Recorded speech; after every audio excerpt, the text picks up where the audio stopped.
Olá malta, sejam muito bem-vindos a mais um episódio de Capital News. O meu nome é Sancho Sampaio. E o meu é Sérgio Rodrigues. E antes de começarmos mais um episódio, uma breve mensagem do patrocinador deste vídeo, a XTB. Se não quiser sofrer golos, investe no treino. Ainda continua a fazê-lo. Por isso, se não quiser perder dinheiro em comissões, invista com o parceiro certo. Investe em ações e ETFs com a XTB. Escolha a XTB e investe em ações com 0% de comissões.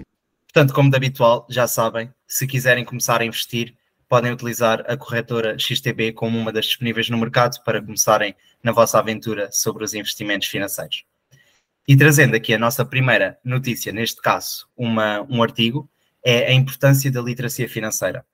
E o Banco de Portugal aponta aqui alguns pontos sobre a importância e as consequências, neste caso, da iliteracia financeira, mas eu queria falar aqui um bocadinho sobre uma das consequências, ou no que eu acredito que possa ser, que é qual é a influência de nós termos pouco conhecimento na literacia financeira na vertente fiscal. Nós já sabemos que Portugal é um dos países com cargas fiscais mais elevadas, coincidentemente também é um dos que tem menos literacia financeira, e eu queria perceber se existe aqui um padrão, se por nós termos menos literacia financeira, também estamos menos protegidos da parte fiscal.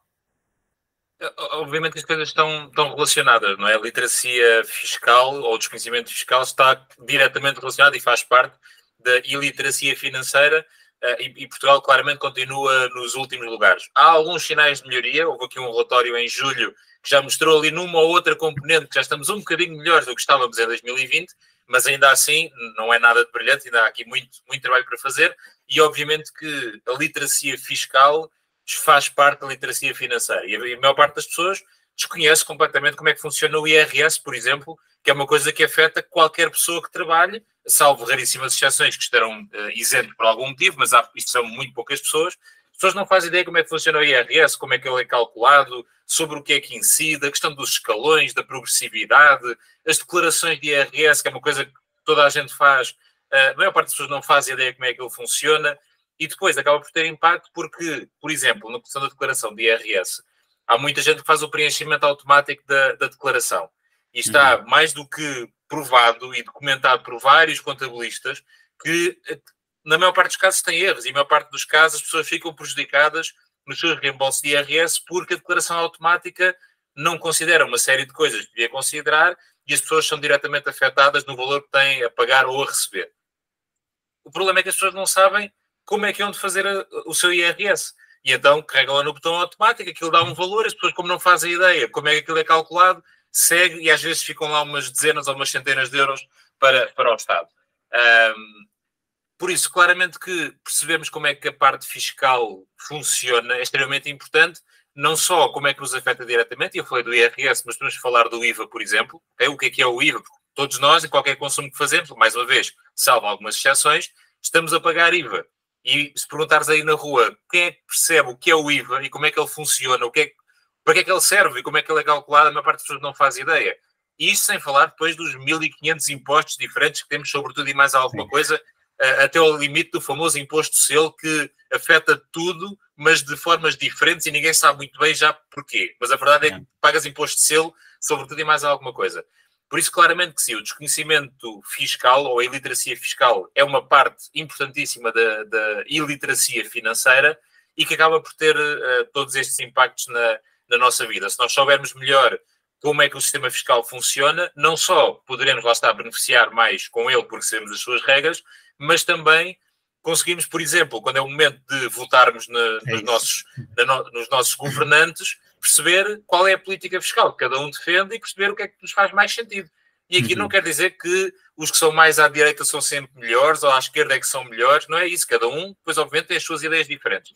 Mas percebermos o que é que cada partido ou cada governante está a propor e a defender é um ponto essencial porque nos vai afetar todos os dias durante os 4 anos seguintes. Por isso, claramente, que é muito importante nós termos também esta parte fiscal muito bem presente na nossa vida.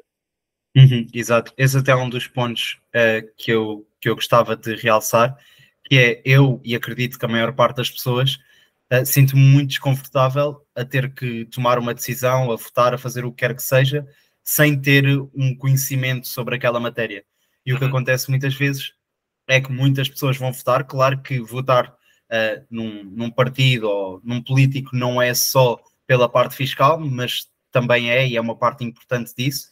Se a pessoa não souber o que é que está a acontecer, qual é a diferença das propostas fiscais da direita, da esquerda, do centro, do centro-direita, do centro-esquerda, etc., acabamos por estar a votar às cegas e nos vai influenciar diretamente nas vidas de uma forma bastante elevada.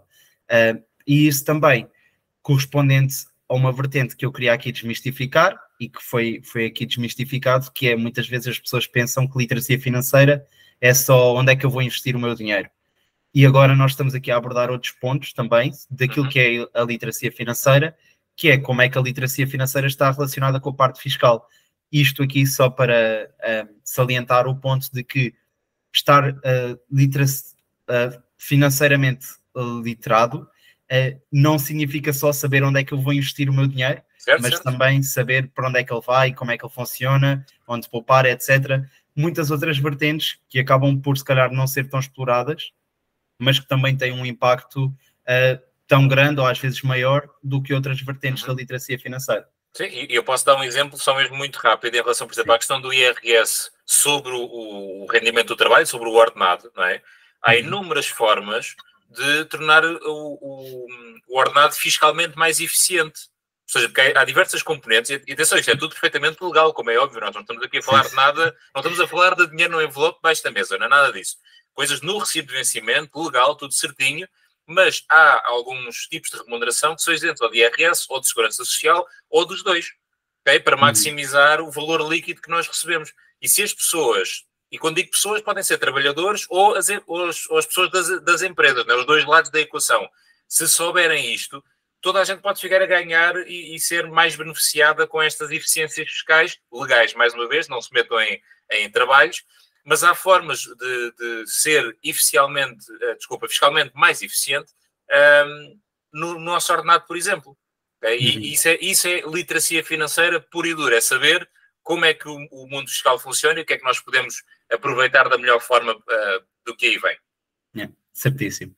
E passando agora para o segundo artigo, que são os 8 mitos do empreendedorismo. E eu queria aqui abordar 2 pontos sobre ele, em que o primeiro é: o empreendedorismo é só para os ricos. É um dos mitos que está aqui. E eu queria pegar nisto e nós percebermos aqui de que forma é que eu me posso financiar para começar o meu negócio. Imagina que eu não tenho dinheiro, mas quero começar um negócio, seja ele uma padaria, como foi abordado na semana passada, ou uma fintech super avançada, super complexa. Como é que eu me posso financiar, ou que maneiras é que eu tenho para me financiar para começar o meu negócio? Sim, em primeiro lugar, podemos já dizer que empreendedorismo não é necessariamente criar negócios. Há uma coisa que se chama intraempreendedorismo e que já vamos falar também a seguir, porque acho que é importante, mas olhando à parte do empreendedorismo de criação de negócios, lá está, vai depender acima de tudo qual é o negócio. Não é? Se eu for criar uma padaria, por exemplo, há um investimento em espaço, em máquinas, em pessoas, em matéria-prima que eu tenho que ter, o que quer dizer que há ali um capital inicial bastante considerável. Se eu quiser começar um negócio digital, onde vendo o que se chama os infoprodutos, obviamente aí é muito diferente, não é? Se eu quiser começar um negócio aí, sozinho, que eu consigo fazer aqui no meu escritório ou no meu quarto em casa, é completamente diferente de abrir uma padaria com todo o investimento. Agora, eu sou um bocadinho contra, às vezes, a ideia que se passa que é possível criar negócios com zero, ok? Teoricamente, sim, é possível criar um negócio com zero investimento, utilizando, lá está, o telemóvel que toda a gente tem para fazermos os nossos vídeos ou as nossas publicações, utilizando uns fones ou um microfone que já tínhamos. É verdade que é possível, mas também é verdade que, às vezes, 500 euros, 1000 euros e dão logo um salto enorme no arranque inicial. Ou seja, é importante desmistificar que não precisamos, lá está, para criar um negócio de infoprodutos, por exemplo, ou um negócio de marketing digital, ou algo do género, algo que se vende através da internet. Até se fala muito do dropshipping, não sei se necessariamente será um bom negócio ou não, isso é quase um episódio só por si, mas pronto, há uma série de negócios que é possível realmente começar com muito pouco dinheiro. Acho que zero é um bocadinho ambicioso, apesar de ser possível, mas é um bocadinho ambicioso demais, mas é possível com 500 euros, com 1000 euros, criar um site, criar uma página profissional, começar a correr eventualmente alguns anúncios para trazer mais pessoas para o nosso negócio, fazer algum investimento em termos de equipamento. Eu acho que é possível começar com realmente pouco dinheiro. Claro, se eu quiser uma padaria, vou precisar de vários milhares de euros para todo o equipamento que vou ter que fazer, ok? Por isso, olhando, lá está, quando são estes pequenos negócios com pouco investimento, o melhor que eu tenho a fazer é o meu próprio dinheiro. Ou seja, eu juntar dinheiro, porque ou trabalho, ou tenho uma mesada, ou recebi qualquer coisa, e uso o meu próprio dinheiro para colocar aqueles 500 ou 1000 euros no negócio, pôr o negócio a andar, e a partir daí utilizar o próprio rendimento que vem do negócio para o fazer crescer, ok? Isso para os pequenos negócios à partida será o que faz mais sentido. Quando estamos a falar de grandes negócios, obviamente que usar o meu dinheiro também, se eu tiver 100 mil euros de parte para pôr a minha padaria, claro que eu posso fazer, mas posso usar os créditos bancários, que à partida será complicado para novas empresas que não tenham histórico financeiro, um banco financiar uma nova empresa. Aí normalmente é mais fácil o sócio empreendedor, o empresário, financiar-se a título pessoal, porque tem uma garantia maior para o banco em termos de rendimentos, do que o próprio negócio, ok? É difícil um banco emprestar dinheiro a um negócio que vai começar agora e que não tem absolutamente nada para mostrar. Por isso, à partida, usando o crédito bancário, obviamente com muito cuidado por causa da questão do sobreendividamento, com todas essas contas, mas à partida do crédito bancário será melhor fazer em nome pessoal e depois, obviamente, usar esse dinheiro para o negócio. E depois existem diversos apoios até governamentais, falou-se muito e fala-se muito do PRR, por exemplo, dos vários milhares de milhões de euros da União Europeia para alavancar negócios, que aí é um bocadinho mais difícil porque há sempre uma série de requisitos no tipo de negócio, nas áreas de atividade, nas dimensões, no que é comparticipado e não é.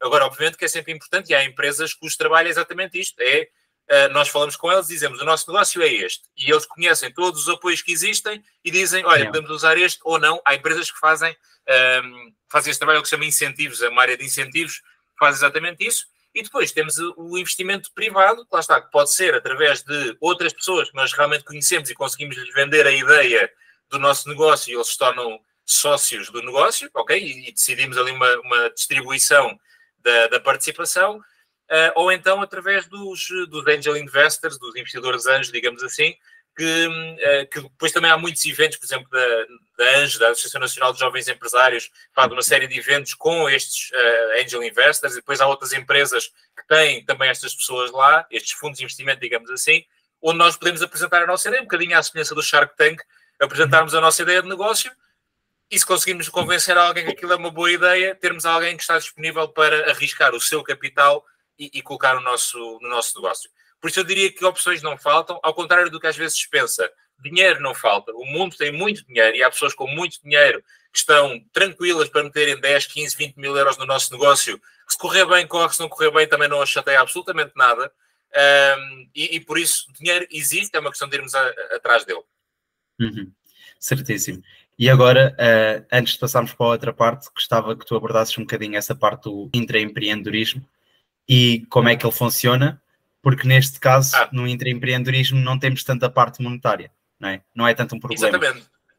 Exatamente. Ou seja, o que é o intraempreendedorismo? É nós sermos empreendedores dentro das nossas organizações, genericamente falando, ok? Porque, na verdade, empreendedorismo é, acima de tudo, causar impacto, fazer diferente, fazer melhor, evoluir. Isto é que é empreender, não é necessariamente criar negócios, ok? E nós podemos causar impacto de muitas maneiras diferentes. E, obviamente, dentro da nossa organização, da nossa empresa para a qual trabalhamos, podemos causar esse impacto, não é? Podemos empreender, podemos criar novos processos, encontrar novos clientes, formar novas equipas, seja lá o que for, ou seja, sermos empreendedores nesse sentido e que, obviamente, aí poderá haver algum investimento, mas é investimento em nós, nas nossas ferramentas, no nosso conhecimento, no nosso desenvolvimento, para depois usarmos essas novas competências que adquirimos ao serviço do nosso trabalho e da nossa empresa, ok?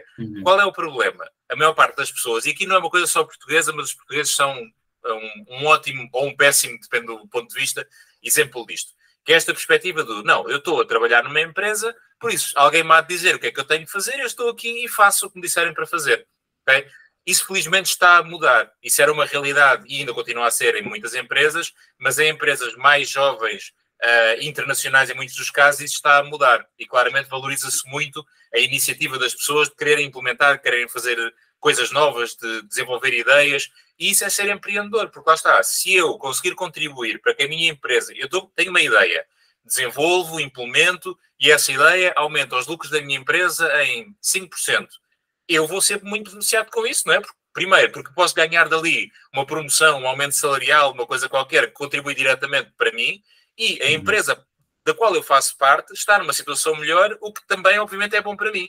Por isso, é esta perspectiva, às vezes, de o que nós devemos sempre procurar, e isto vale para empresas ou vale para organizações. Eu faço, por exemplo, se eu fizer voluntariado numa associação qualquer e puder contribuir para que a associação chegue a mais pessoas, ou seja, mais eficiente, melhor para toda a gente. Okay? Isto também é empreendedorismo. Empreendedorismo, acima de tudo, é causar impacto. E por isso há muitas formas de o fazer. O intraempreendedorismo às vezes fica um bocadinho esquecido e não deve ficar. Sim, eu acho que também, pondo, ou pelo menos quero saber a tua opinião, que tens bastante mais anos de experiência no mercado do que eu, se achas que esse comportamento estar a mudar também está relacionado com a maneira como os gestores da empresa beneficiam quem tem estas atitudes, porque se calhar eu diria que há uns anos atrás, se alguém tivesse estas iniciativas e ganhasse mais dinheiro para a empresa, olha, boa, o chefe ficava a ganhar mais dinheiro e nem por isso mudava o salário da pessoa. Se calhar agora já existe um mecanismo de meritocracia, ou o que quiseres chamar, para quem tem estas iniciativas e quem ajuda a empresa a crescer mais, também é mais beneficiado. Sim, eu acho que a cultura empresarial em Portugal é bastante fraca, a verdade é essa. A formação dos gestores, as atitudes dos gestores, e quando digo formação, académica e não só, okay? Porque isto tudo está ligado à cultura empresarial, daquela que eu conheço e onde já trabalhei e com as várias pessoas com quem fui interagindo ao longo de todos estes anos, genericamente a cultura empresarial é bastante fraca. A verdade é essa. Mas as coisas estão a mudar. Lá está, porque há novos gestores, mais novos, com maior formação, que estão a chegar a esses cargos de liderança, muitos deles com experiências internacionais, porque viram como é que os outros países também não são perfeitos, ok? Não estou a dizer que os outros são todos bons e nós é que somos maus, mas claramente que a cultura empresarial em outros países está muito mais desenvolvida do que a nossa, e temos pessoas que ou estudaram fora, ou até trabalharam fora há alguns anos e que trazem alguns desses ensinamentos para cá, e as próprias pessoas também estão a mudar, lá está. Os portugueses, por exemplo, e ainda bem, nesta minha opinião, estamos a perder aquela ideia do trabalho para a vida, do ir para ali e trabalhar lá 40 anos no mesmo sítio, que era uma realidade até há relativamente pouco tempo, e agora não, agora as pessoas querem experimentar sítios diferentes, atividades diferentes, coisas diferentes e ver como é que tudo se relaciona, e eu acho que isto está a transformar a nossa cultura empresarial para melhor. E cada vez mais vejo essa questão da meritocracia de, primeiro, as pessoas serem ouvidas nas suas ideias e não estar tudo à espera que o chefe é que diga o que é para fazer, ok? Cada vez mais se apoia e se incentiva que todas as pessoas da organização contribuam, que deem ideias e que depois há espaço para as desenvolver e testar e ver se acontece ou não, e depois também serem reconhecidas financeiramente, e não só, porque há muita forma de reconhecimento, pelo sucesso dessas ideias e, muitas vezes, e ainda bem, mesmo pelo insucesso. Mesmo que aquela ideia até não corra como se esperava, mas recompensa-se bem o facto da pessoa ter tido esta iniciativa de desenvolver, de criar, de testar. Pá, no final, aquilo não correu exatamente bem como se estava à espera, mas valoriza-se a iniciativa, que é uma coisa muito boa, porque se tu, vou usar a expressão, se tu castrares a pessoa ao primeiro erro, é certo que ela nunca mais vai testar absolutamente nada.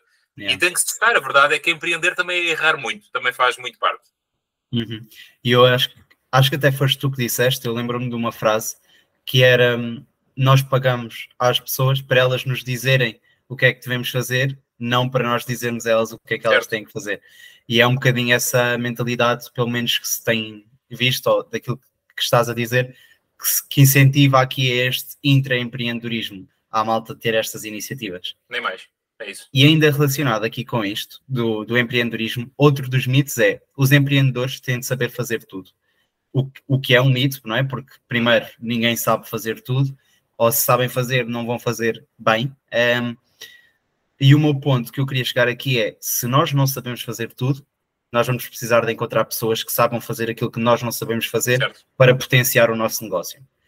E o meu ponto aqui que eu gostava de te questionar é: como é que nós podemos fazer este network? Se tens algumas dicas de network que podem ser úteis para nós encontrarmos as pessoas que nos vão ajudar no nosso negócio, se tens pontos que achas importantes de nós desenvolvermos para criar esta network, qual é que é a tua experiência sobre isto?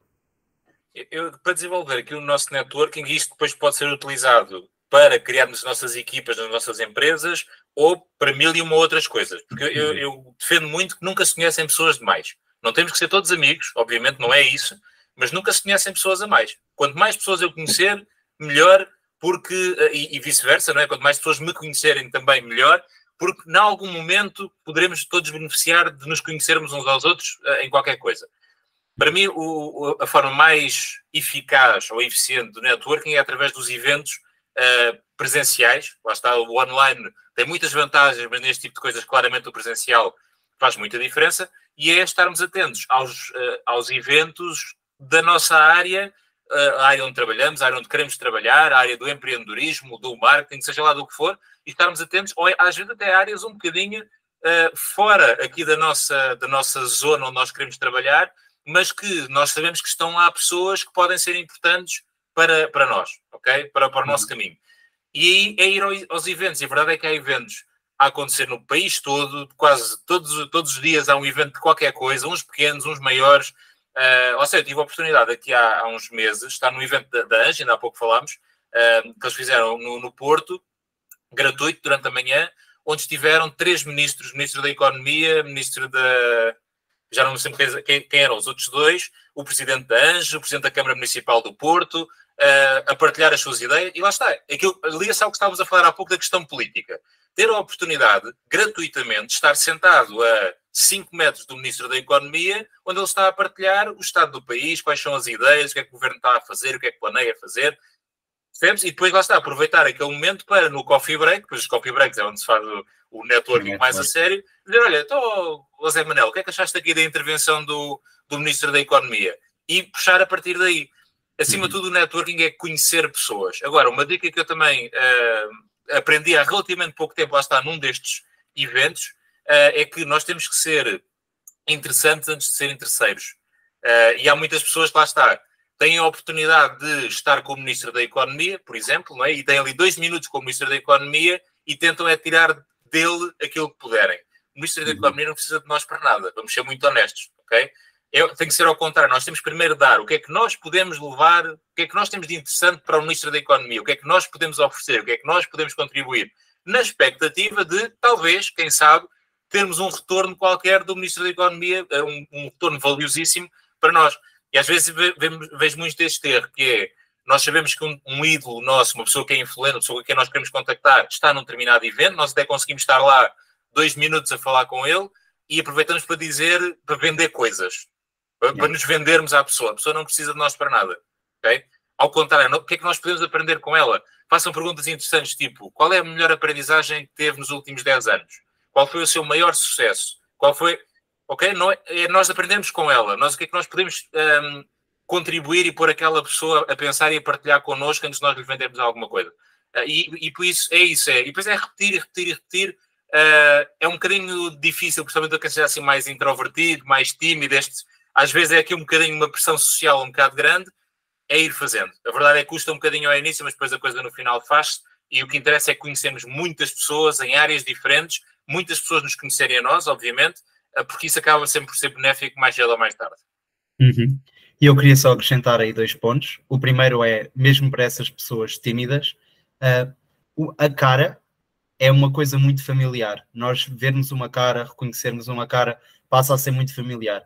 E se calhar eu não digo no primeiro ou no segundo evento, mas se vocês, mesmo não terem falado com a pessoa, estão há 3 eventos com elas, que ela viu a vossa cara, vocês viram a cara dela, quando forem abordar, já vai ser muito mais fácil, porque ela reconhece a cara, é uma cara familiar. Eu já ouvi naquele evento e no outro evento, é uma pessoa que tem pelo menos interesses comuns aos meus, deixa-me tentar aqui falar um bocadinho com ele.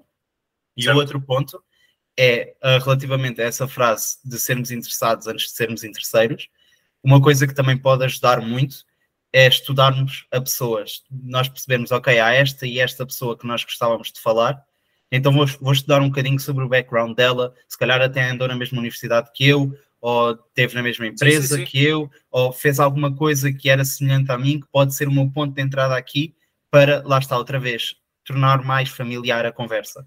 E se isso acontecer, a chance de a pessoa estar interessada ou querer ouvir aquilo que vocês têm para dizer aumenta imenso, porque há ali um ponto mais emocional, não só a parte racional ou de negócio, mas há uma parte emocional, há um gatilho emocional qualquer que ajuda a que seja mais fácil vocês comunicarem com ele.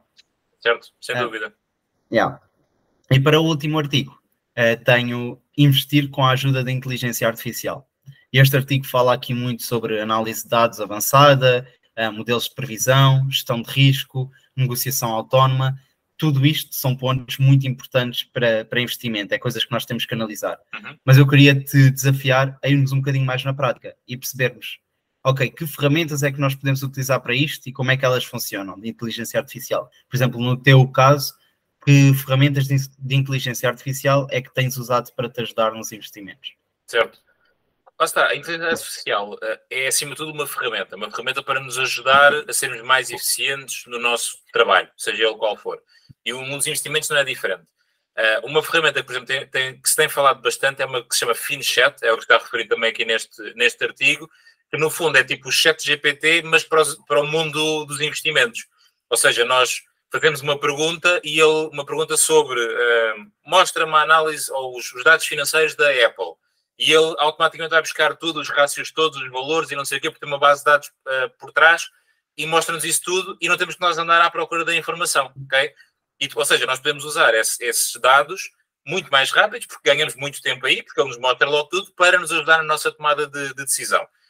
Eu confesso, ainda não dei esse passo, porque eu gosto legitimamente de andar à procura, de andar a vasculhar e a fazer contas e a ver gráficos. Eu gosto desse trabalho e dá-me um gosto enorme e por isso usar a inteligência artificial nessa parte tira-me uma coisa que eu gosto muito de fazer, por muito mais eficiente que seja, mas tira-me um gosto de o fazer. Agora, acho que temos de ter aqui algum cuidado, e, por exemplo, um dos pontos que é referido no artigo é a negociação autónoma, e fala-se muito dos robo-advisors, por exemplo, ou seja, aqueles robôs automáticos que fazem investimento de acordo com a nossa estratégia. Eu aí já tenho mais algumas dúvidas que faça sentido, ou seja, ter a inteligência artificial a tomar decisões por nós. Okay? E quando estamos aqui a falar no nosso nível de pequenos investidores, okay? Quando estamos a falar das BlackRocks e das Vanguards da vida, com a estrutura e a dimensão que aquilo tem, naturalmente que há muita coisa que tem que estar automatizada para aquilo funcionar, mas quando estamos a falar do pequeno investidor, tenho algumas dúvidas que isso faça muito sentido. Okay? E acho que perde-se, por exemplo, muita aprendizagem. Se nós deixarmos a inteligência artificial ou os robôs fazerem, entre aspas, tudo, perdemos muita da aprendizagem, porque depois ele vai tomar uma decisão qualquer, que lá no modelo dele faz sentido, mas olhamos para aquilo e aquilo para nós não se enquadra na nossa estratégia e nós não vamos perceber o que é que aconteceu ali, porque é que foi comprado aquilo ou vendido aquilo. Por isso, eu acho que a inteligência artificial deve ser utilizada como uma ferramenta para nos dar mais informação, de uma forma mais rápida, mais simples, lá está, para quem não tenha paciência de andar a ver os relatórios e a fazer contas, mas depois a tomada de decisão deve continuar a ser 100% humana, na minha opinião, ok? Pelo menos para já. Ainda para mais numa fase ainda relativamente inicial de tudo isto. Lá está. É um bocadinho como pôr a inteligência artificial sozinha a fazer investigação e desenvolvimento de coisas e a tomar decisões autonomamente sobre seja lá o que for. Acho que ainda não estamos lá. Eventualmente no futuro sim, por isso é que é uma inteligência, não é? Vai evoluindo e vai se tornando cada vez melhor, mas acho que ainda não. E na parte de investimentos também ainda não. Ou seja, utilizar as ferramentas para nos apoiar nas decisões, mas depois nós continuarmos a tomar essa decisão 100% humana. Acho que é o melhor, nesta fase pelo menos. Até porque leva àquele ponto que nós já tínhamos abordado uma vez, que era, se não somos nós a tomar a decisão e se nós não sabemos porque é que estamos a tomar aquela decisão, vamos sempre cair no erro de haver alguma alteração de mercado, alguma coisa que nós não conhecemos e ficamos com medo. Podemos vender irracionalmente ou emocionalmente, porque não sabemos o que é que está a acontecer, porque é que está a acontecer e não temos domínio sobre isso. Daí ser bastante interessante esse ponto que tu fazes da distinção entre ajudar a tomar a decisão e tomar a decisão por nós. Exatamente. Exato. Ok. E assim terminamos mais um episódio. Espero que tenham gostado. Podem nos seguir nas redes sociais, podem partilhar este episódio com um amigo que acham que faça sentido e para a semana cá estamos outra vez. Tchau, tchau.